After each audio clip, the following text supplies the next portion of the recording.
Welcome to another episode of the As a Man Awaketh pod share. It has been quite the ride, hasn't it? I hope you're doing well out there. I hope that you're staying healthy and safe in this crazy world that is getting and becoming more crazy every single day.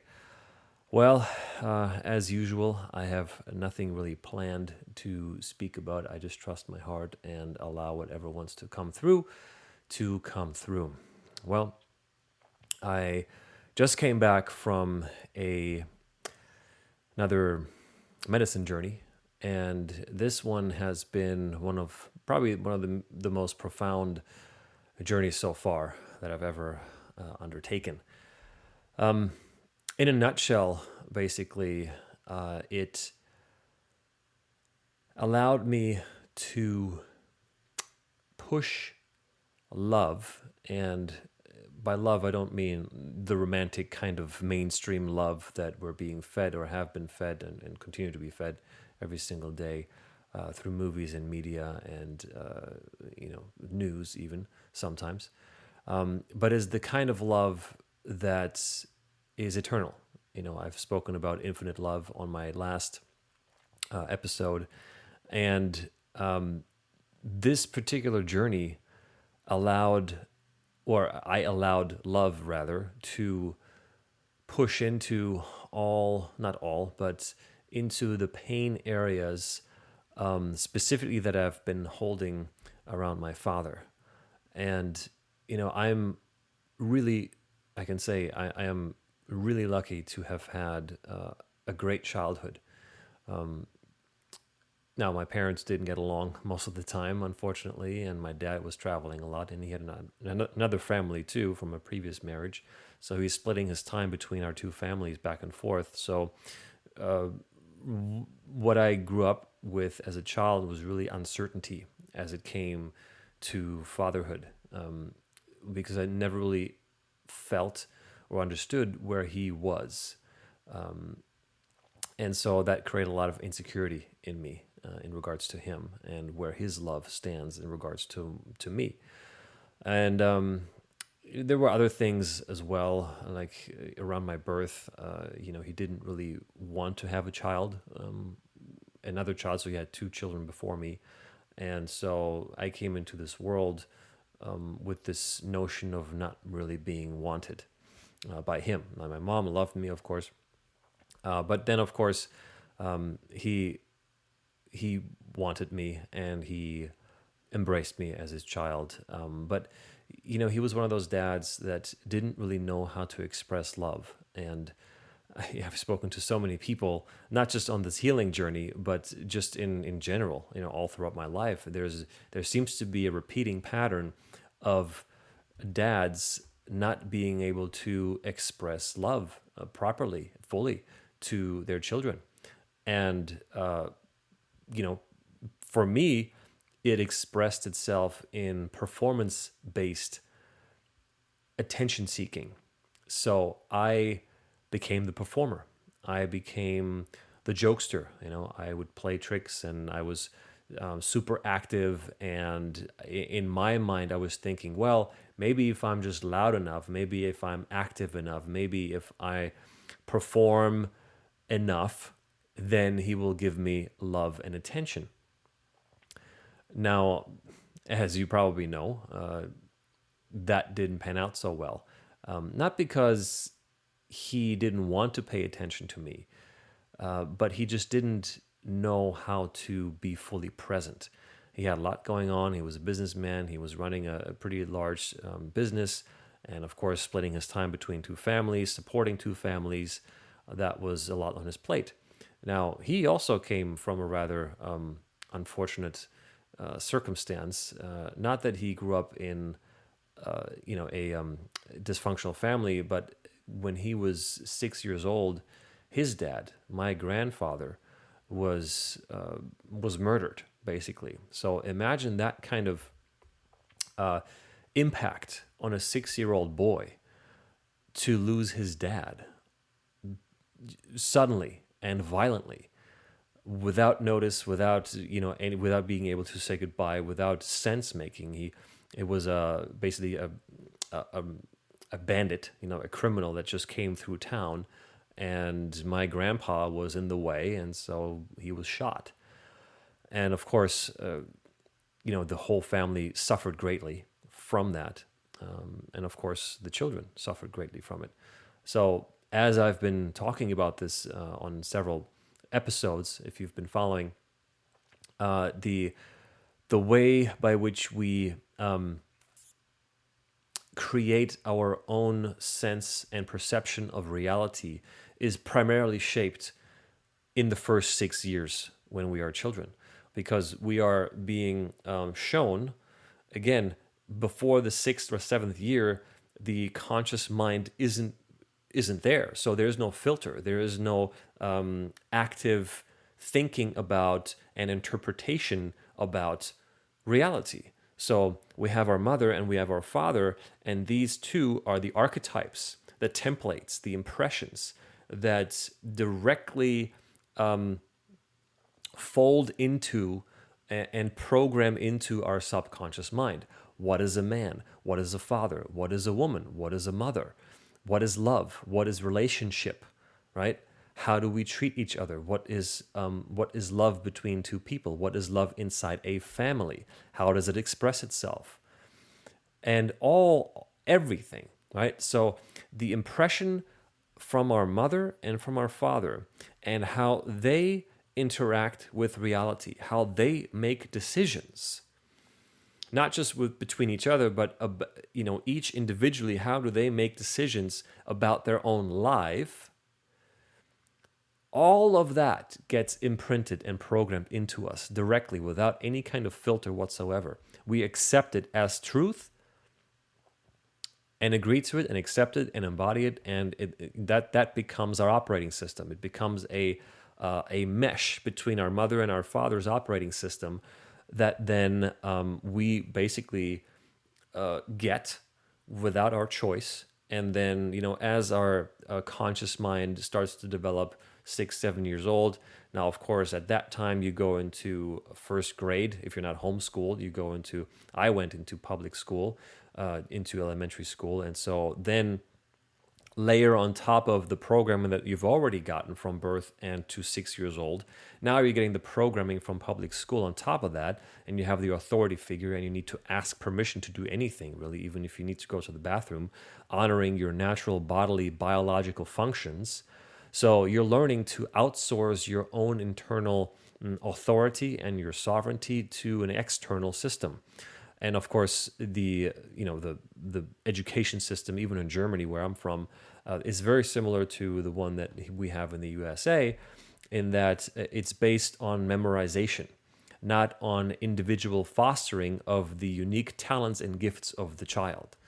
So everyone gets the same books, everyone gets the same tests, and the better you are able to memorize and then perform under pressure during the testing period, the better you're going to do, right, in the school, and then with grading and all that stuff. So again, we have this performance-based love and approval system. If I perform well in school, then my parents are going to love me more, or give me more attention, or give me more approval, or give me that toy I wanted, or give me the bike I wanted, whatever the case may be, right? So it's, again, a performance-based system. And then, of course, when you move on, it only gets worse in school. Then, of course, you go into high school, and the pressure becomes tighter. The stakes are becoming higher. So you have to graduate high school. So then you can move on to higher education. And so over and over and over again, we see this performance-based reality participation. Because then, of course, when you have graduated school and you are this, memorization robot and performance-based worker, then you enter the workforce. And what do you encounter there? More performance-based metrics, right? How well are you doing in the company? Are you meeting your goals? Are you meeting the deadlines? Are you meeting the quotas? whatever you have. There's a performance that you have to adhere to in your job. And if you don't meet the performance-based metrics that are set out by your company, then guess what? You are at risk to lose your job and then to lose your income. So all throughout life, we see this again and again and again, that we have this performance-based living and performance-based being in our world, in our society. It runs through everything. And of course, the stock market performs. And when you have a portfolio and you get like your weekly summary, it can say you underperformed the market this week, or you outperformed the market this week. You didn't do anything. You just picked a bunch of stocks, and those companies and the market assigned value to those companies in that week. And maybe it went up, maybe it went down, but you yourself, you just picked the stock. You didn't perform anything. So I've noticed that this performance is built into like almost every layer of our world. And it's kind of a quiet, silent agreement that we're all operating under, that we have to perform certain things. And if we don't perform right, then we're not worthy enough. And I've noticed that in myself too, that if I don't perform certain things that I set out to do for myself, certain goals I'm working towards, then, if I miss a deadline that I set out for myself, then I'm starting to feel inadequate about myself, because I set out to do something, so I needed to perform in order to get there. But if I didn't make it, then I'm punishing myself in my own mind. I mean, isn't that crazy? And I can see, like, now that I see this, I can start seeing it in everyone. We're all doing it. And it's not really the fault of anyone, but it's just that the system that we've grown up in, because it is, if you've been following the sovereignty law space and the freedom law space, whatever you want to call it, if you're part of the Sacred Honor Educational Fellowship, then we talk about this a lot, is that this economy, this world really runs on commercial law through the banking system. Why? Because, well, if any country has a central bank, then that country is basically functioning under bankruptcy law. At some point in your country's history, no matter where you're listening from, if you have a central bank, at some point your government went into bankruptcy and the central bankers bailed them out and said, okay, we're going to save your government and we're going to give you these fiat reserve notes. I mean, here they're called Federal Reserve notes. In other countries they're called differently, but at the end of the day, it's all the same thing. They're fiat promises, fiat paper money promises to pay, IOUs basically. And what is it backed by? Well, it's backed by the people. It's not backed by gold. It's not even backed by oil. Some say, yeah, it's backed by war, but that really only depends on if your country is good at that. And so you're basing a currency, not money. Those two things are very distinct things. So you're basing a fiat currency on the performance of your country's people. How well are they going to perform in the economy? How much economic value, how much economic commercial value are they going to be contributing to the system throughout their lifetime? And so that's how the Social Security, in this country, and the birth certificate can be collateralized as financial instruments. Just as, for example, when a farmer gets a cow, a dairy farmer gets a cow, and there's a process by which you can estimate how much that cow is going to produce over its lifetime. How much milk it's going to produce, or how much meat it's going to produce at the end of its life. And then you can assign a value to that. So it's the same thing with us. That's basically how the system has been flipped. from birth to death, it's all about measuring your economic performance. And when we add the Social Security, the credit score to it, right? Now you actually have an active number tracking your economic performance in relationship to credit, debt, and loans. So it was such a trip that as children, we grow up, most of us, learning that we need to perform a certain way in order to get love and approval from our parents. So when we're adults, that is simply replaced by the economy, our job, government, society, right? The agreement, the silent social economic agreement that we enter because we don't know any better. That's just how we grew up. That's just how we learned how to be in the world in relationship to others. If I get good grades, then my parents are going to reward me. If I exceed or if I meet or exceed my sales quota for my company, then I'm going to get a bonus. You see how this is layered into every section, right? And then relationships too.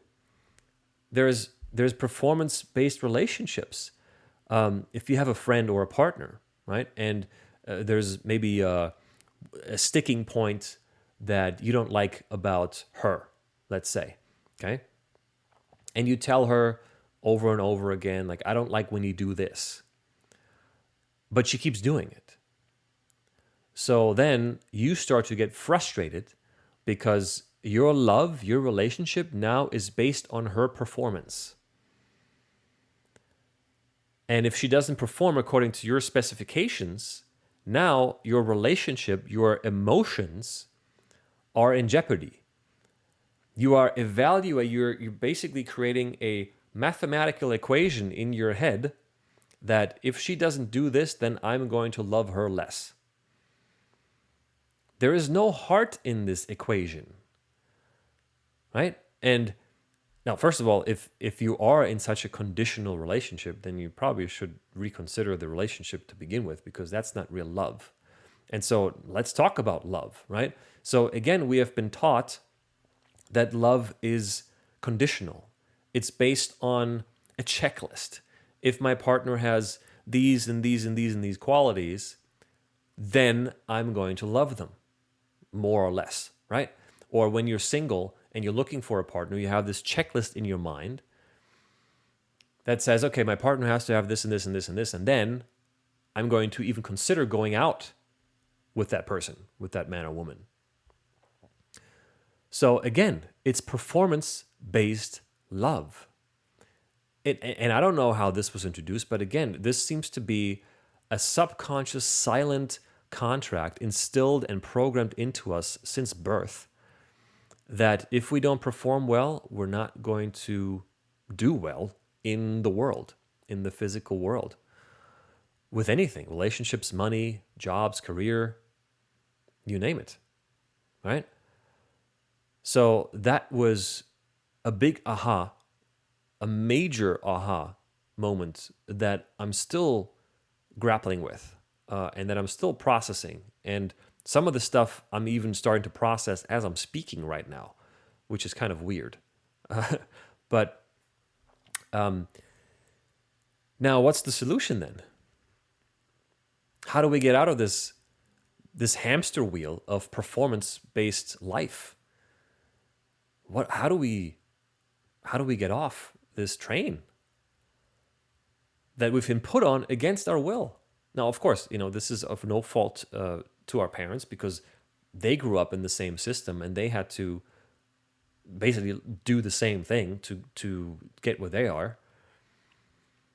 But the solution, and this, brings it back to the shadow work, because this performance-based love and living and being, I noticed in myself is definitely part of my shadow and therefore part of my ego.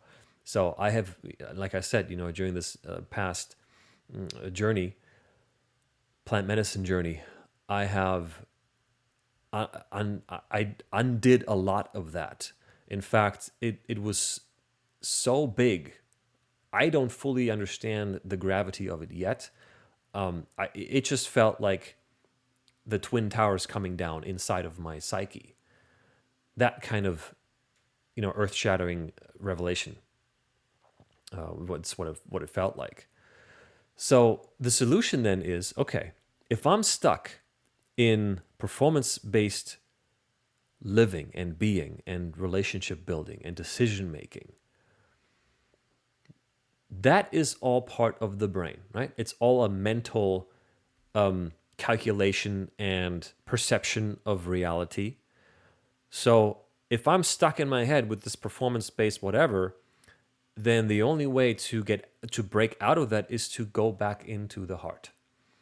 I have to find a way to, number one, recognize where I'm trapped in the performance-based mindset and living and being. And then how can I make a decision, hopefully right there in the moment, to approach the moment, approach the situation from the heart. And if you haven't done a lot of shadow work yet, then that's going to be probably a lot more difficult to you than if you had. I know that some of my readers and listeners here on Substack, you are on the healing journey. You have done lots of ceremonies with plant medicine, and you are working to untangle yourself from the ego and its structures. So kudos to you, first of all, for doing that work, because 99% of the people on this earth are not doing this work, and that's why the earth is the way it is. That's why we have the kind of leaders that we do. So again, it's the journey from the mind into the heart. So ask yourself, where in your life are you acting out of performance-based approval seeking or attention seeking, or approval seeking, attention, sorry, so many words. The skill to break out of that and move back into the heart really comes from awareness, which is all we are. We're just awareness in a 3D meat suit, temporary meat suit. So that is the question then. Okay, where in my life am I acting on performance-based love, relationships, living, being, call it whatever you will? Where do I let performance run my life? And then see what happens. Meditate on it. Have a journey about it. Journal around it. And see what comes up.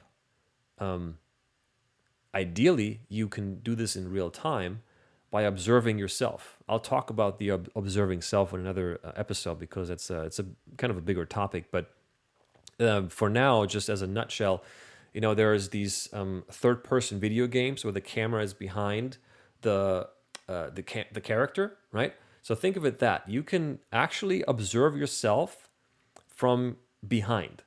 And so you have to put a piece of your consciousness, a piece of your awareness outside of yourself to watch yourself and catch yourself when you are stuck in performance-based life.